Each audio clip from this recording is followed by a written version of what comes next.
Phones को silent mode में डालें या स्विच ऑफ कर दें ताकि आप इस प्रस्तुति का संपूर्ण आनंद बिना किसी व्यवधान के उठा सकें। इस शो के प्रस्तुत करता है उज्जैन स्मार्ट सिटी लिमिटेड। निष्पादक हैं मध्य प्रदेश पर्यटन। तो प्रस्तुत है महाकाल की शक्ति, उज्जैन की भक्ति।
ब्रह्मांड की सबसे प्राचीनतम कहानियों में से आज हम वो कहानी सुनाएंगे जिसका सृजन पूरे ब्रह्मांड के सृजन से पहले हुआ।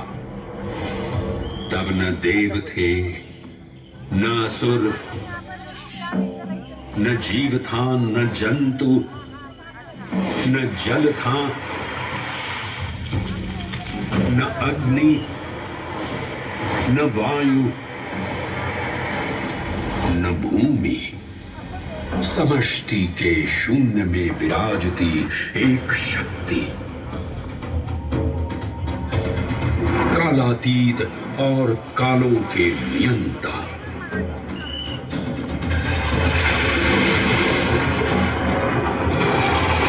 विधाता भी और विध्वंसक भी, अखंड, अचल, अविनाशी। ये कथा है उस महादेव के महाकाल स्वरूप की, जो सृष्टि के आरंभ भी हैं और काल के आगमन भी हैं। वे ही काल के सृजन करता और नियंत्रण करता भी हैं।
निर्विकार होते हुए भी अपनी माया से विराट विश्व का आकार धारण करने वाले महाकाल।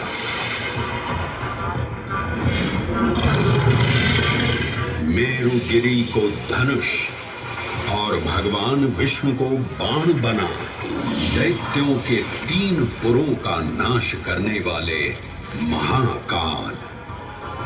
वो महाकाल जो तीनों लोकों में विद्यमान सभी शिवलिंगों में प्रधान है।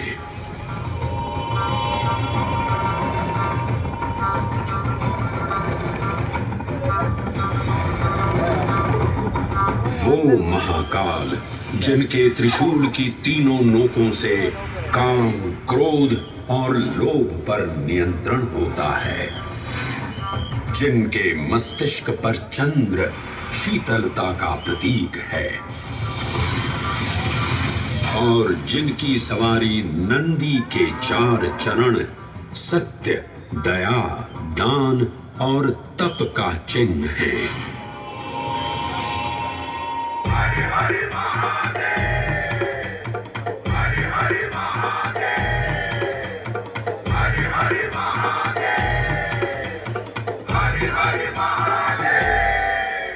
न पुण्यं न पापं न सौख्यं न दुःखं न मन्त्रो न तीर्थं न वेदा न यज्ञः अहं भोजनन्नैव भोज्यं न भोक्ता चिदानन्दरूपः शिवोऽहं शिवोऽहम्। हरे हरे महादेव, हरे हरे महादेव।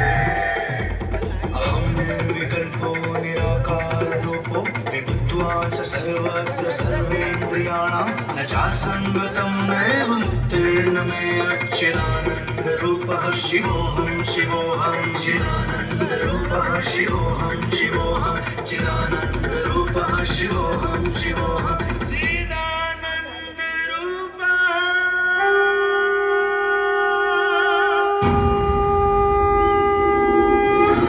वराह पुराण में कहा गया है, नाभिदेशे महाकालस्तन्नाम्ना तत्र वै हरः, अर्थात नाभिदेश उज्जैन में स्थित भगवान महाकालेश्वर तीनों लोकों में पूजनीय हैं।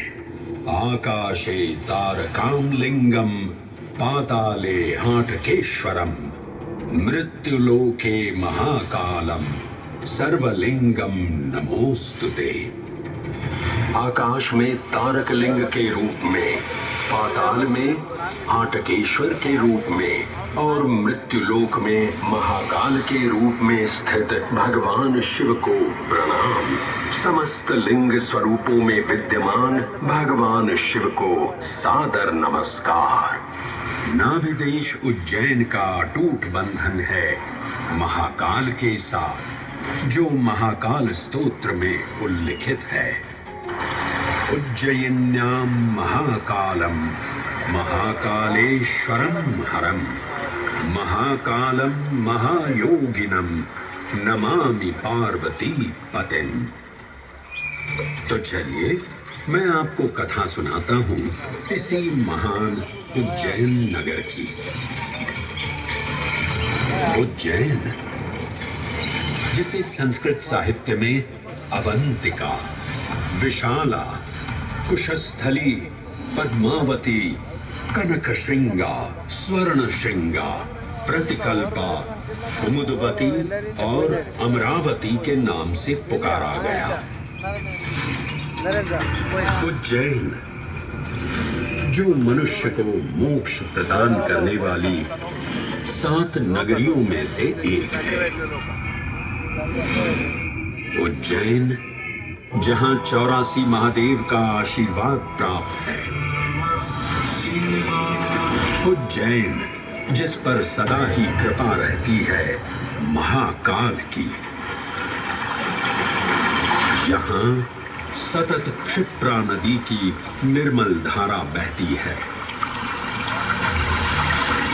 डमरू के नाद से जीवन को ऊर्जा मिलती है। घंटियों की झंकार मन को आनंदित करती है और यहाँ का आकाश शिव आशीष स्वरूप है। श्मशान ऊषर क्षेत्र पीठम तु मनमेव च पंचकत्र न लभ्यते महाकाल पुरद्दते। अर्थात यहाँ पर श्मशान, ऊषर यानी अनुपजाऊ भूमि, क्षेत्र अर्थात पवित्र भूमि, पीठ यानी शक्ति स्थान और मन अर्थात आध्यात्मिक शांति का स्थल, पांचों एक ही स्थान पर उपलब्ध हैं। ये संयोग महाकाल की नगरी उज्जैन की महिमा को और गरिमामय बना देता है। उज्जैन के इस अलौकिक स्वरूप से प्रभावित हो महाकवि कालिदास अपने काव्य मेघदूत में लिखते हैं, हे जलधर, यदि महाकाल के मंदिर में समय से पहले तुम पहुंच जाओ तो तब तक वहां ठहर जाना जब तक सूर्य आंख से ओझल न हो जाए। शिव की संध्याकालीन आरती के समय नगाड़े जैसी मधुर ध्वनि करते हुए तुम्हें अपने धीर गंभीर गर्जनों का पूरा फल प्राप्त होगा।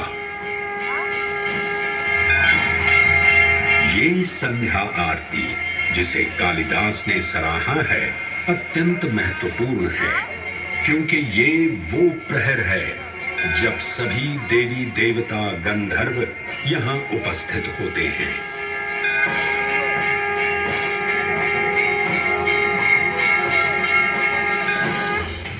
उज्जैन की महिमा अद्वितीय है। सतयुग, त्रेता युग, द्वापर युग और कलयुग, हर युग में इसका अप्रतिम महत्व रहा है। इस काल यात्रा में सबसे पहले आपको सतयुग के उस कालखंड में ले चलता हूं जहां देव और दानव एकत्रित हैं समुद्र मंथन करने के लिए। मन की आंखों से कल्पना कीजिए, भगवान विष्णु ने कूर्म का रूप ले मंदरांचल पर्वत को अपनी पीठ पर उठा रखा है।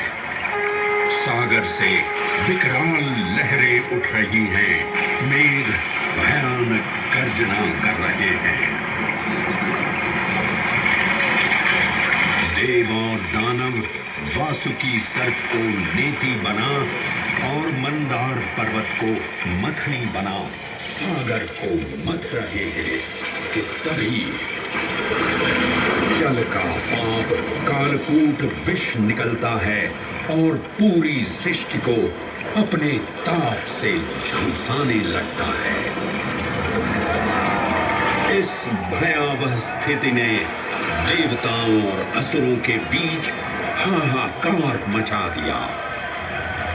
ये कैसा अनर्थ है? लक्ष्य था अमृतत्व का, और अब मृत्यु की विकराल छवि हमारी आंखों के समक्ष मंडरा रही है।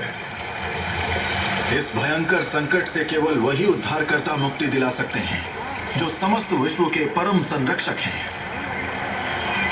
तभी सब महादेव की शरण में जाते हैं और पुकार लगाते हैं, ओम नमो भगवते रुद्राय। और फिर तुष्टा महादेव भक्तों की गुहार सुनते हैं, कैलाश से उतरते हैं, विष को अपनी अंजुलि में भर अपने कंठ में धारण करते हैं।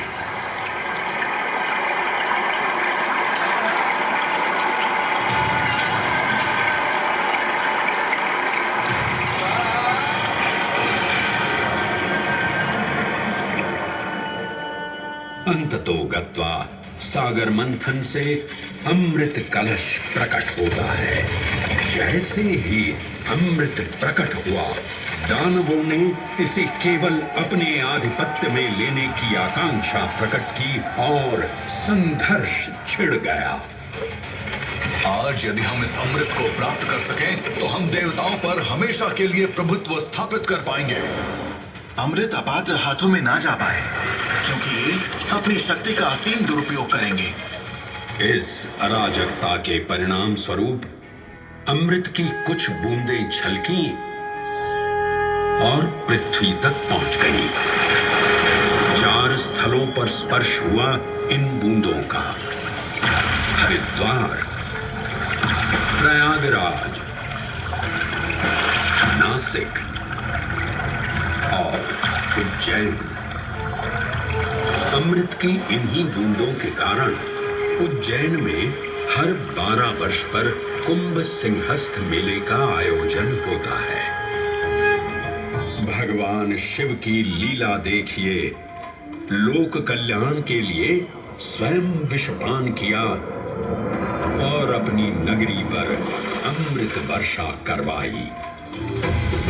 अमृत की पावन बूंदों से अभिसिंचित ये दिव्य उज्जैन भूमि रामायण के पृष्ठों में भी सम्मिलित हुई। सतयुग के बाद त्रेता युग में माता सीता की खोज में वानर सेना का यहाँ आगमन हुआ।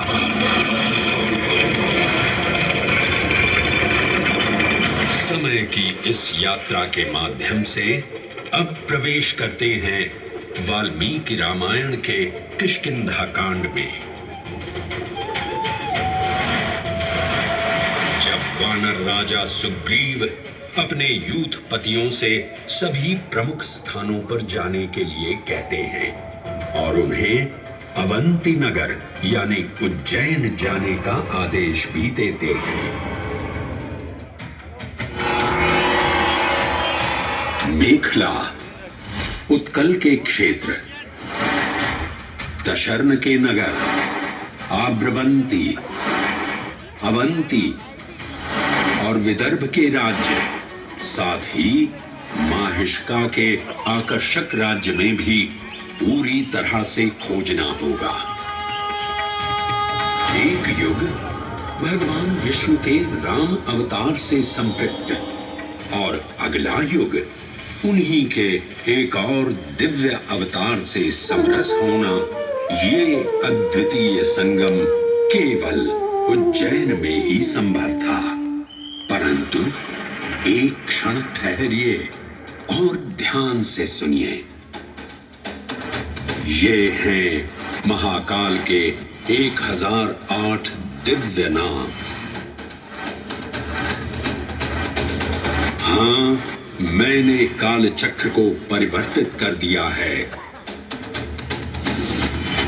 और अब द्वापर युग का शुभारंभ हो चुका है।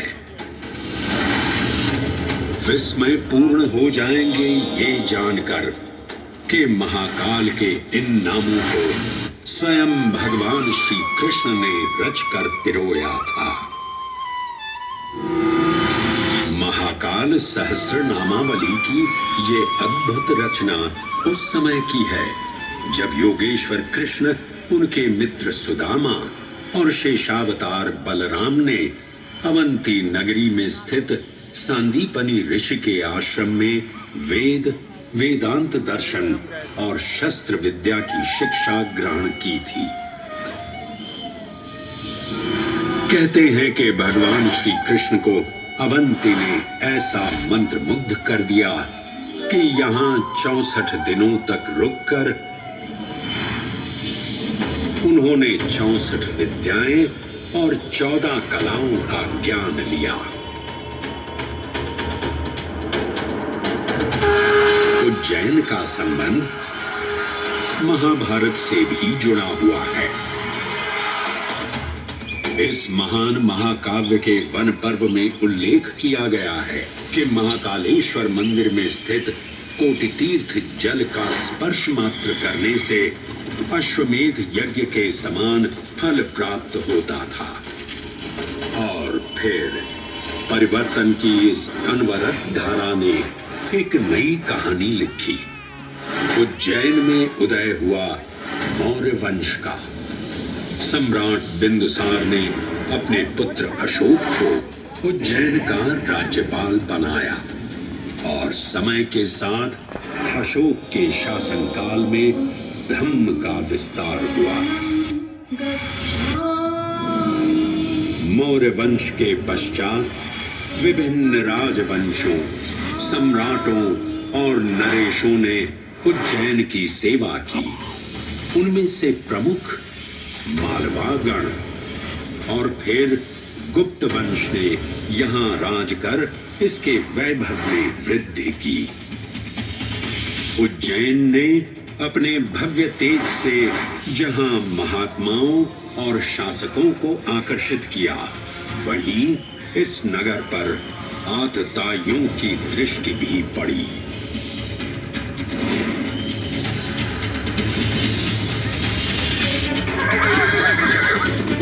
शक मध्य एशिया की खानाबदोश जनजाति थी, जिन्होंने उत्तर पश्चिमी और मध्य भारत के कुछ हिस्सों पर आक्रमण कर अपना शासन स्थापित किया।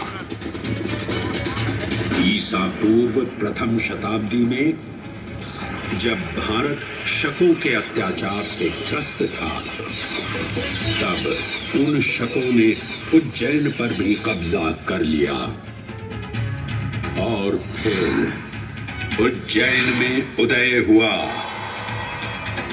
एक तेजस्वी योद्धा, महाराज विक्रमादित्य का। एक तरफ शकों का बल तो दूसरी तरफ विक्रमादित्य का अद्वितीय पराक्रम। विक्रमादित्य की तलवार महादेव के तीसरे नेत्र सी चमकी। प्रचंड युद्ध हुआ। महाकाल की कृपा से शूरवीरों ने शकों को परास्त किया और उज्जैन में गणतांत्रिक शासन स्थापित किया।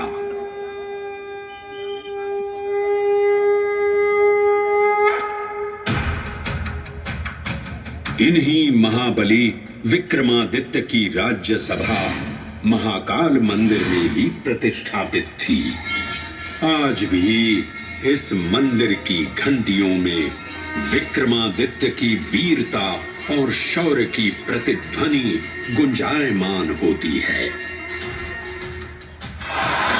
राजा विक्रमादित्य और शकों के मध्य हुए युद्ध ने उज्जैन को काल चक्र से अभिन्न रूप से जोड़ दिया, क्योंकि जिस दिन उनको विजय प्राप्त हुई, उस गौरवशाली उपलब्धि के सम्मान में एक नवीन पंचांग का शुभारंभ किया गया, विक्रम संवत पंचांग।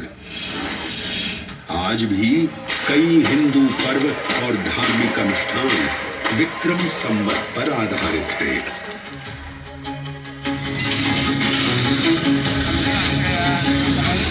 पृथ्वी की भौगोलिक कर्क रेखा इस पावन उज्जैन भूमि से होकर गुजरती है।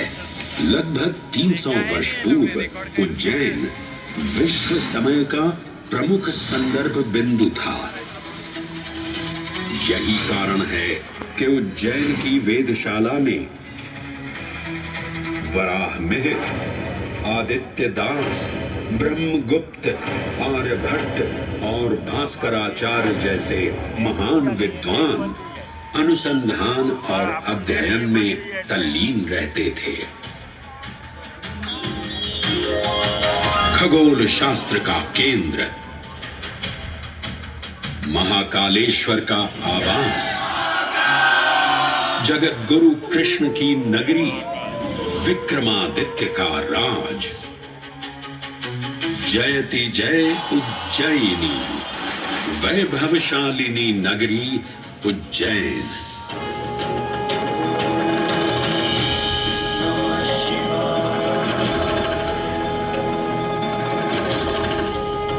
श्वासों को शिव मंत्र से अलंकृत कर, मन को भाव की गंगा से निर्मल कर, जो भी उज्जैन में महादेव की शरण लेता है, उसका कल्याण होना निश्चित है। आज सुनी सबने गाथा महाकाल की, दर्शन जिनके दुर्लभ हैं, नमन करे जिन्हें काल भी, चरण में जिनके है बसा। ये समस्त संसार कभी नहीं देखा होगा धरती पर ऐसा चमत्कार।